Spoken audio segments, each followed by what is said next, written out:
Hello everybody, Father Frederick here. The movie I want to talk to you about today is called Raya and the Last Dragon, the latest animated film made by Disney. 솔직히 저는 이 영화가 너무나 좋았어요. 저는 최근에 본 애니메이션 중에 최고예요. 완전 짱. As always, spoilers follow, spoiler 경고. Disney and Pixar films, their animation just keeps getting better with every film that they make. The colors just pop off the screen in this movie. But the animation isn't the only reason I liked it. They also do things differently in this film. They don't suddenly break into song like other Disney films that we've seen in the past. Frozen, Moana, Tangled. This is actually more of an action animation.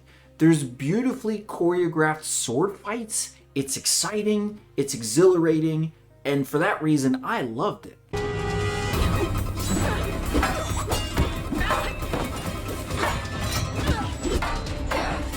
But what they really do differently in this film is how they treat the antagonist.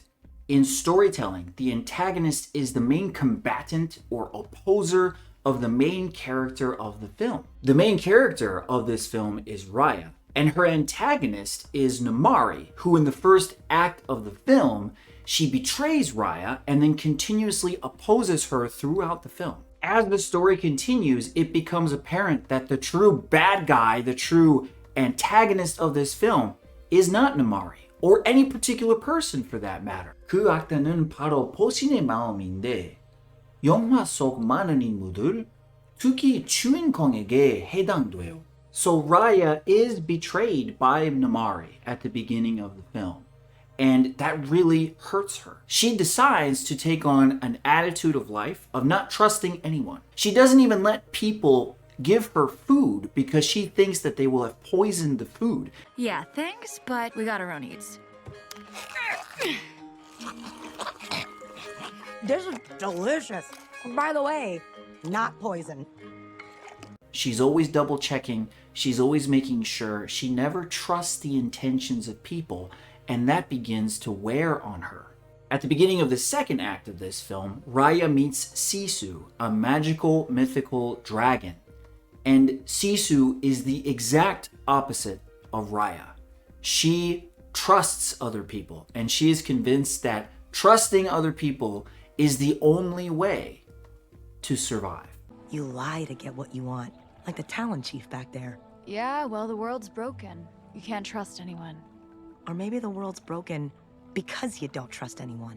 Every time Raya has to interact with other people, she always goes about it in this way of distrust. But Sisu tries to always encourage her to trust other people.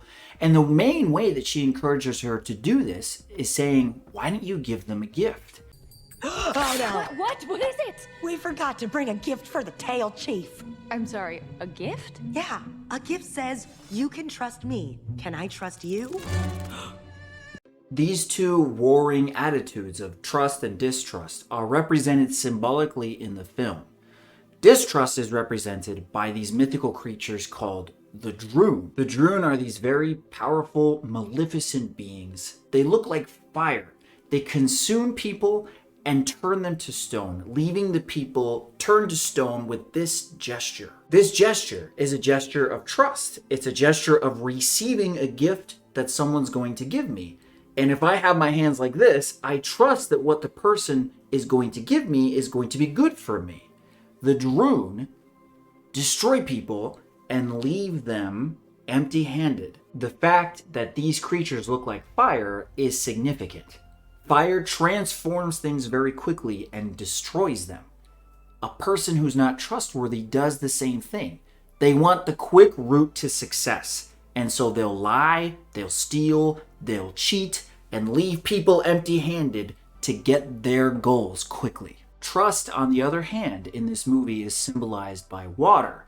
Sisu is a water dragon. She's an expert swimmer.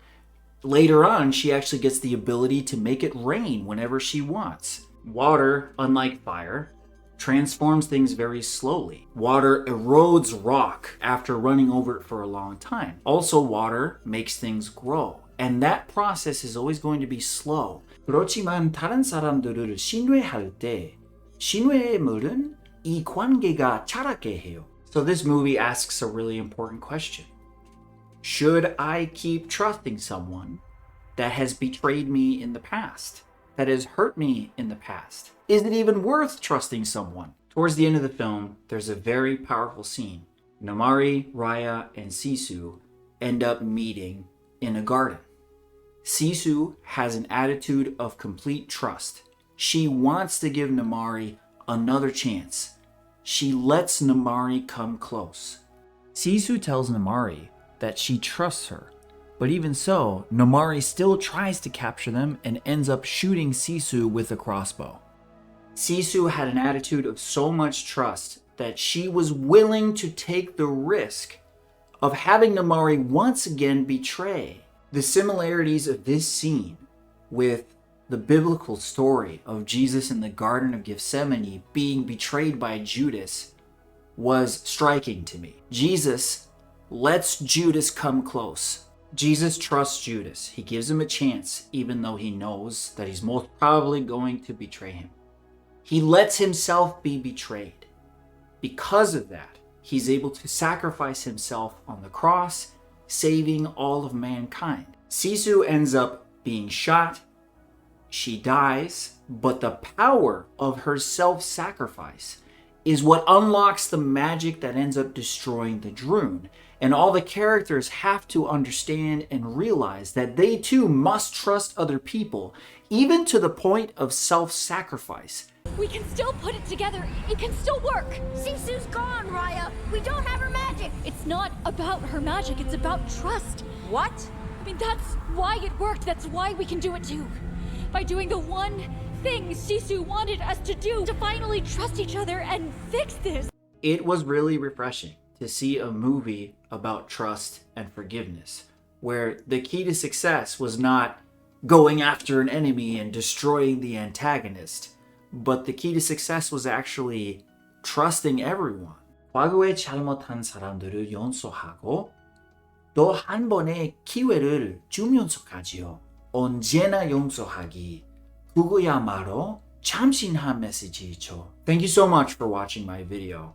If you liked what you saw here, consider giving the video a like. If you want to keep up with my future videos, subscribe to the channel, hit the bell so you get notifications.